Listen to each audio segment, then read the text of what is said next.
Good morning and welcome to the Way of Salvation Christian Church presents the 1 year Chronological Bible 365-day reading plan brought to you by Tyndale House Publishers.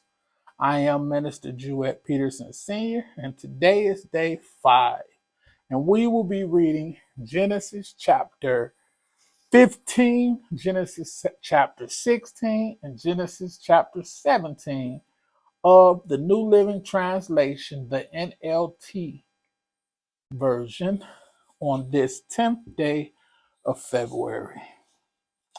Let us begin. The Lord's covenant promise to Abram. Sometime later, the Lord spoke to Abram in the vision and said to him, "Do not be afraid, Abram, for I will protect you and your reward will be great."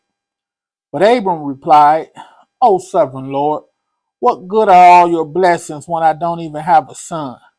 Since you've given me no children, Eliezer of Damascus, a servant in my household, will inherit all my wealth. You have given me no descendants of my own, so one of my servants will be my heir." Then the Lord said to him, "No, your servant will not be your heir, for you will have a son of your own who will be your heir." Then the Lord took Abraham outside and said to him, "Look up into the sky and count the stars if you can. That's how many descendants you will have." And Abraham believed the Lord, and the Lord counted him as righteous because of his faith. Then the Lord told him, "I am the Lord who brought you out of Ur of the Chaldeans to give you this land as your possession." But Abraham replied, "O sovereign Lord, how can I be sure that I will actually possess it?" The Lord told him, "Bring me a 3-year-old heifer, a 3-year-old female goat, a 3-year-old ram, turtle dove, and a young pigeon." So Abraham presented all these to him and killed them. Then he cut each animal down the middle and laid the halves side by side. He did not, however, cut the birds in half.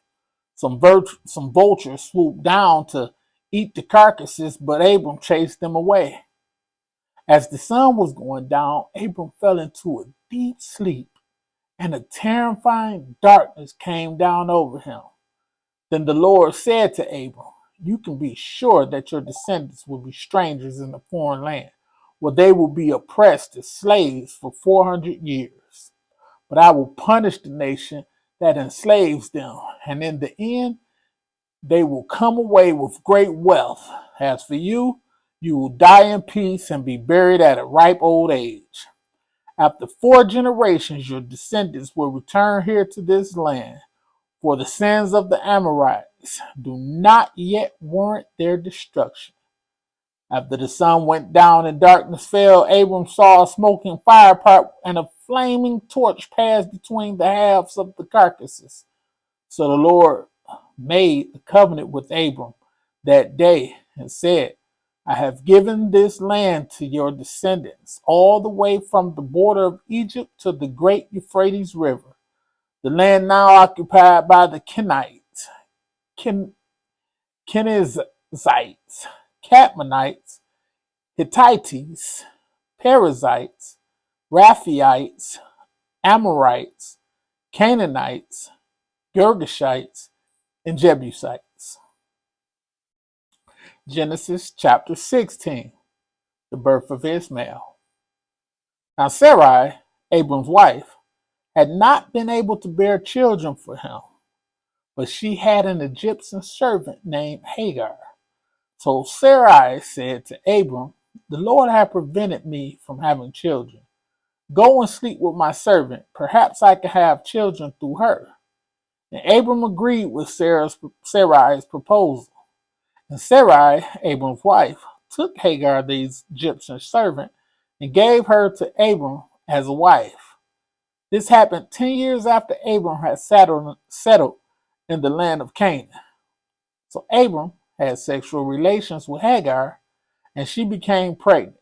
But when Hagar knew she was pregnant, she began to treat her mistress, Sarai, with contempt.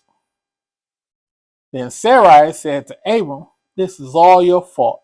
I put my servant into your arms, but now that she's pregnant, she treats me with contempt. The Lord will show who's wrong, you or me." Abram replied, "Look, she is your servant, so deal with her as you see fit." Then Sarai treated Hagar so harshly that she finally ran away. The angel of the Lord found Hagar beside a spring of water in the wilderness, along the road to Shur. The angel said to her, "Hagar, Sarai's servant, where have you come from and where are you going?" "I'm running away from my mistress Sarai," she replied. The angel of the Lord said to her, "Return to your mistress and submit to her authority." Then he added, "I will give you more descendants than you can count." And the angel also said, "You are now pregnant and will give birth to a son. You are to name him Ishmael, which means God hears. For the Lord has heard your cries of distress. The son of yours will be a wild man, as untamed as a wild donkey. He will raise his fist against everyone, and everyone will be against him. Yes, he will live in open hostility against all his relatives." Thereafter, Hagar used another name to refer to the Lord, who had spoken to her. She said, "You are the God who sees me." She also said, "Have I truly seen the one who sees me?" So that well was named Ber Laharoi, which means well of the living one who sees me. It can be found between Kadesh and Bered. So Hagar gave Abram a son, and Abram named him Ishmael. Abram was 86 years old when Ishmael was born.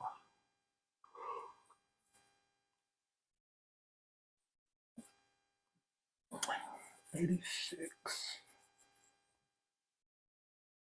Abraham is named Abram. Abram is named Abraham. When Abram was 99 years old, the Lord appeared to him and said, "I am El Shaddai, God Almighty. Serve me faithfully and live a blameless life. I will make a covenant with you by which I will guarantee to you countless descendants." At this time, Abram fell face down on the ground. Then God said to him, "This is my covenant with you. I will make you the father of a multitude of nations. What's more, I am changing your name.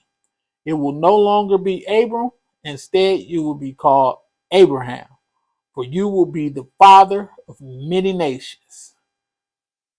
Genesis chapter 17, reading verse 6. "I will make you extremely fruitful. Your descendants will become many nations, and kings will be among them. I will confirm my covenant with you and your descendants after you, from generation to generation.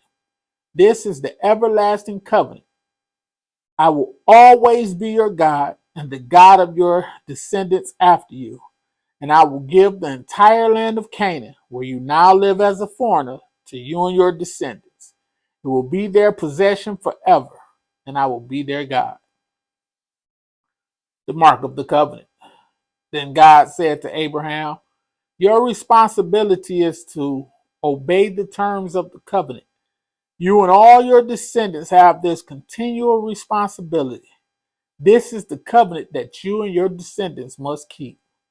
Each male among you must be circumcised. You must cut off the flesh of your foreskin as a sign of the covenant between me and you. From generation to generation, every male child must be circumcised on the 8th day after his birth.